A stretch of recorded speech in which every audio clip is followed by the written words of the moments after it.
Hello, everybody. This is Catholic Dad, episode number 408, How to Have a Large Family. And I'm Catholic Dad. I have 9 children so far. Who knows how many I'm going to have.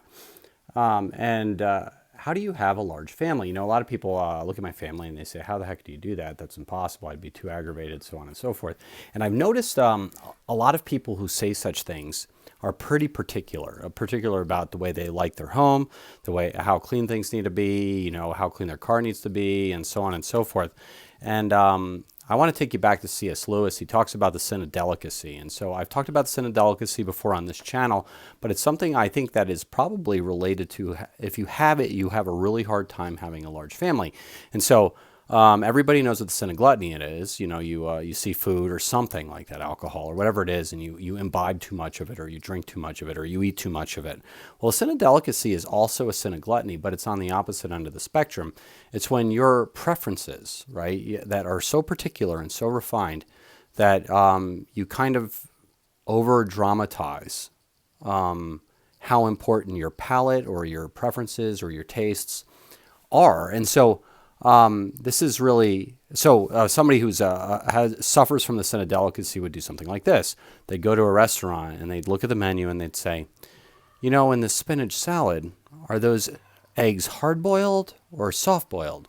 And they'll say, well, they're hard boiled. And they'll say, do you mind making one soft boiled and one hard boiled? Because I kind of like it. Or is the pepper sprinkled or is it cracked or is it? And then they say, well, it's cracked. Well, can I get it sprinkled?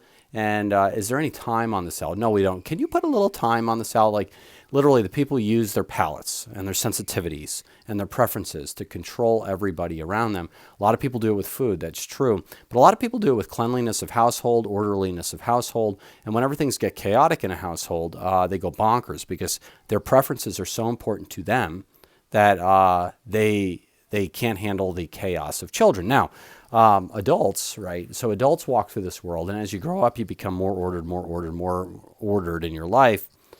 You should be getting more ordered in your life. And children, what do they? They automatically bring chaos into the life. So they drag the adults from the order of their life back into the chaos. And if you can't handle the chaos because of your own particularities and your sin of delicacy, you're not going to be able to deal with a large family. I'll give you an example. Last night, my little ones, 3 little guys. I saw 4 little guys. The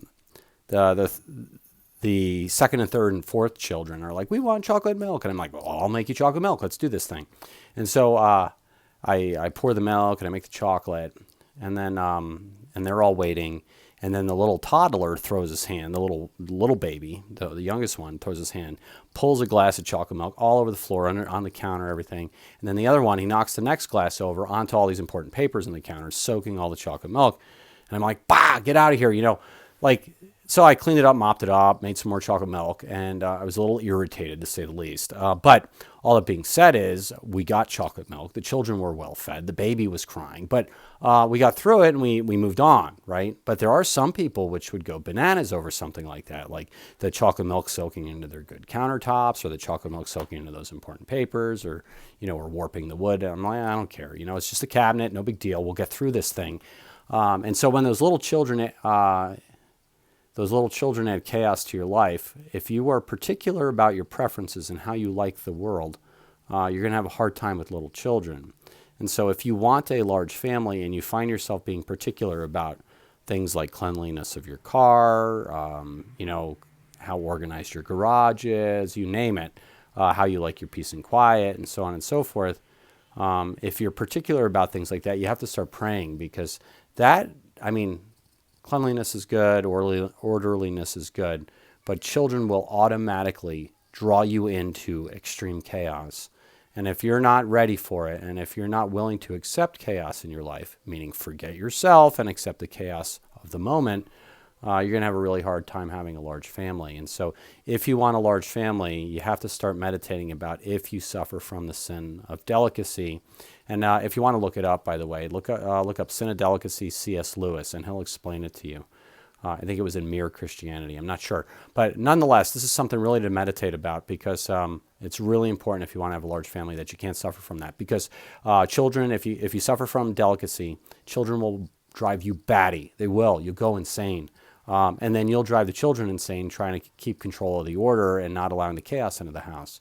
And so, yeah, no, that's how you become a tyrant parent, and that's how your children end up hating you. It's just the way it works. And so, anyway, so look up The Sin of Delicacy, C.S. Lewis, and then try to meditate if you have it, if you suffer from it, because if you do, try to drive it out of your life a little bit, because moderation is very important. Well, anyway, this is Catholic Dad making you think about it. Please like or subscribe, get the Mass, and pray the Daily Rosary. And well, anyway, actually, I was going to tell another story. I don't really suffer from the Sin of Delicacy. I know I don't have that one. So, like, my wife will be like, well, what do you want for dinner? I don't care, food. That's what I want. She's like, well, do you have a preference? No, I don't actually. All food is good to me. And so whatever the food is, I'll eat it. I don't care if it's half-cooked, overcooked, whatever, if it's salted, if it's peppered. It doesn't matter. Any meal from a restaurant is good enough for me. Airplane food's fine. I don't care. So I don't suffer from that Sin of Delicacy. So I'm in the extreme opposite direction. And so think about it. Think about it really hard. And I guess that's all I have to say. So Sin of Delicacy, a lot of people haven't heard of that sin, but it's a very important one if you want to enjoy your large family. Okay, well, take care. God bless you all. Pray the Daily Rosary and get the Mass. God bless. Take care.